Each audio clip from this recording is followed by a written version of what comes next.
Want a simple blueprint for building long-term habits? If so, then one of the best books you can read is the #1 best-selling book, Atomic Habits by James Clear. Atomic Habits is about understanding the power of small, incremental changes over time. The practical techniques here are backed up by scientific research and can create significant changes in your life. The book not only challenges the way you think about habits, but also provides practical solutions to overcome the obstacles that could be holding you back. In this video, we will provide a quick summary of the book with 5 simple lessons you can apply immediately to your life. Now, if you'd like to check out the book, we've included a link to it in the description box of this video. And if you enjoyed the content of this video, then please help us out by taking a few seconds to hit the like button and subscribe to our channel. Let's begin this exploration into atomic habits with Lesson number 1, understand the 4 laws of behavior change. The first lesson from Atomic Habits is to understand what drives behavior. Have you ever decided to improve your life, but then find yourself losing motivation after a few weeks or months? This section will explain why. Starting with the first law. Law number 1, make it obvious.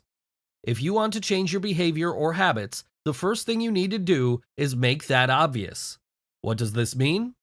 If you wanted to start working out, but all your gym clothes were hidden away at the bottom of your wardrobe, does that make you more or less likely to go to the gym?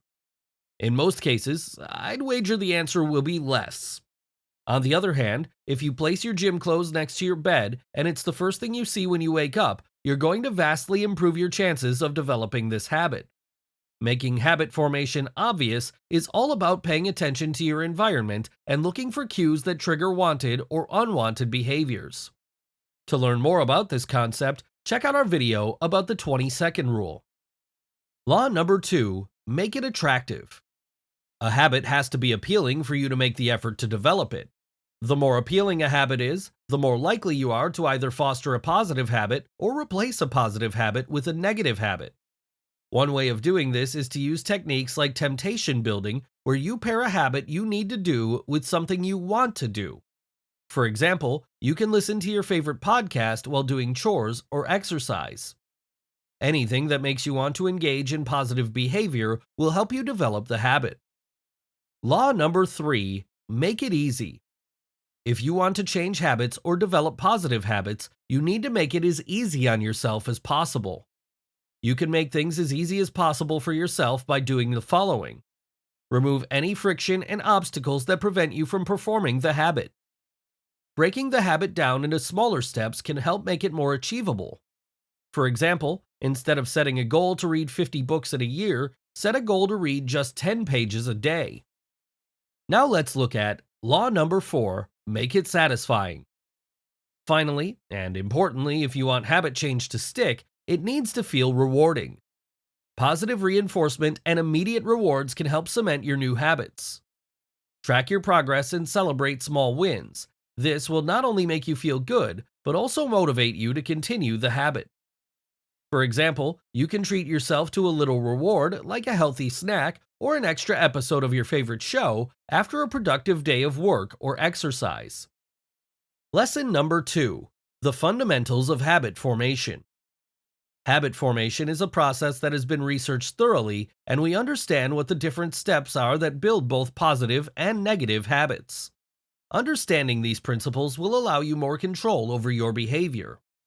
There are 4 stages to habit formation, and these are cues, craving, response, reward. Let's begin with cues. Cues. The cue is the trigger that initiates a habit. It can be anything from a specific time of day, a location, or an emotional state. By recognizing the cues that initiate your habits, you can start to control and change them. For example, putting the book you want to read next to your bedside light will vastly increase your chances of developing a reading habit. Craving. Craving is the desire or motivation that drives you to perform the habit. Understanding the cravings behind your habits can help you change them. For example, if you're trying to exercise more, you might associate exercise with a feeling of accomplishment or stress relief. The great thing about cravings is that they can be influenced by self-talk. Response. The response is the actual action or behavior that defines the habit. It's the act of performing the habit in response to the cue and craving. If you want to use this to create a new habit, focus on making the response easier or more rewarding. You can do this by breaking down the response into smaller, simpler steps that you can gradually improve over time. For example, if you want to eat healthier, make unhealthy foods much harder to get to. It may seem ridiculous, but it works. Finally, let's look at reward. The reward is the outcome or benefit you receive from performing the habit. It's crucial to habit forming because it's what makes these habits stick around. When trying to create good habits, ensure you have a meaningful and immediate reward associated with them. This will help reinforce the habit and make it more likely to stick. Understanding cues, cravings, responses, and rewards is the key to cultivating habits that work for you instead of against you. But what about breaking bad habits?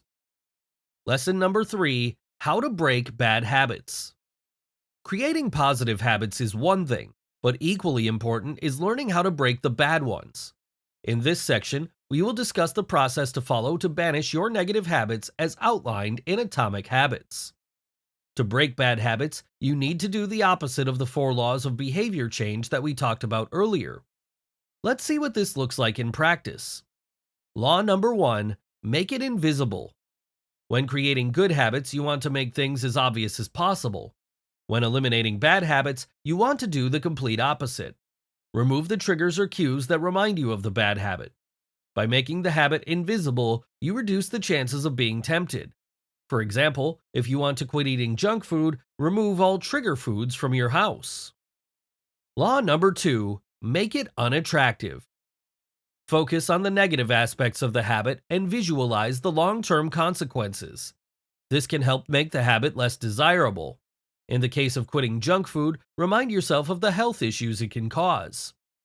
Read about the health issues that obese people face, or imagine your future if you carry on eating too much unhealthy food.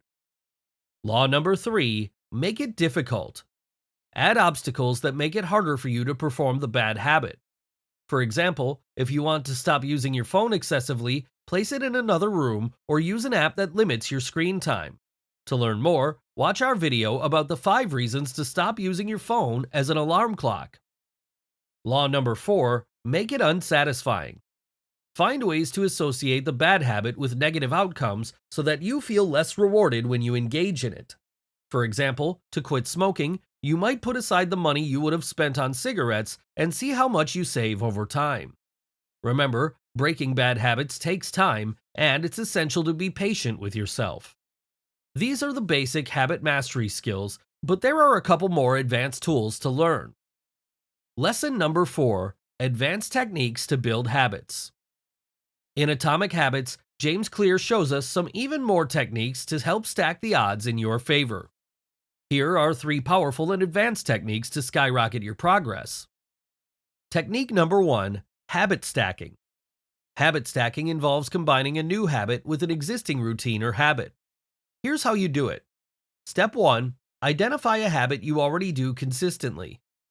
Step 2: Choose a new habit you want to incorporate into your routine.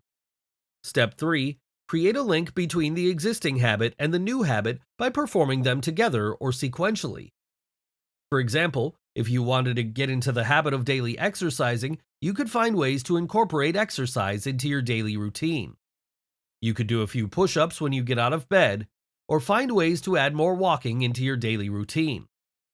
This connection helps make the new habit stick and become part of your routine. Technique 2: The 2-minute rule.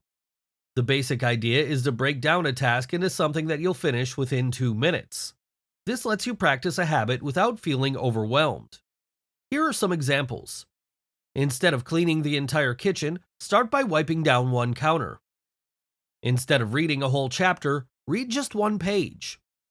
Instead of doing a long workout, break it up into small 2-minute sessions. Technique 3: Design your environment. The idea behind this technique is to set up your surroundings to make it easier to engage in your desired habit and harder to fall into bad habits. Here are a few strategies for effective environment design. If you want to eat healthier, place nutritious snacks at eye level and hide or remove unhealthy options. To promote exercise, Place workout gear in a visible spot or schedule workout sessions with friends. For better focus and productivity, remove distractions from your workspace, such as your phone or television. By designing an environment that supports your goals, your habits will become more natural and sustainable. Now, let's tie everything together with lesson number 5, tracking habits and measuring progress. There are all kinds of things you can do to track your progress. Tracking and measuring are important because it's what gives you the motivation to stick with things over the long term. Here are some methods you can use to accomplish this. 1. Pen and paper. The old school method is simple and reliable. Make a mark for each day you complete the habit. You can use a habit tracker as a fun way to measure your progress and make sure you don't fall off the wagon. We'll link to a specific habit tracker in the show notes of this video. 2. Spreadsheets. If you prefer digital tracking, create a spreadsheet to monitor your habits. You can input the same data you would put in a paper habit tracker, but a spreadsheet allows you to manipulate the data and visualize your progress more easily. 3. Apps. Plenty of habit tracking apps exist that can help you cultivate positive behaviors. These apps often come with built-in reminders and other features that promote consistency and help you to stay accountable. Habitica and Strides are fantastic apps for this purpose. Remember to keep it simple and choose a method that best fits your circumstances. There are tons of lessons to be learned from James Clear's Atomic Habits. Now, as a reminder, if you'd like to check out the book, we've included a link to it in the description box of this video. And if you want to take immediate action on what you've learned, then check out our video about the 9-step process for building habits that stick.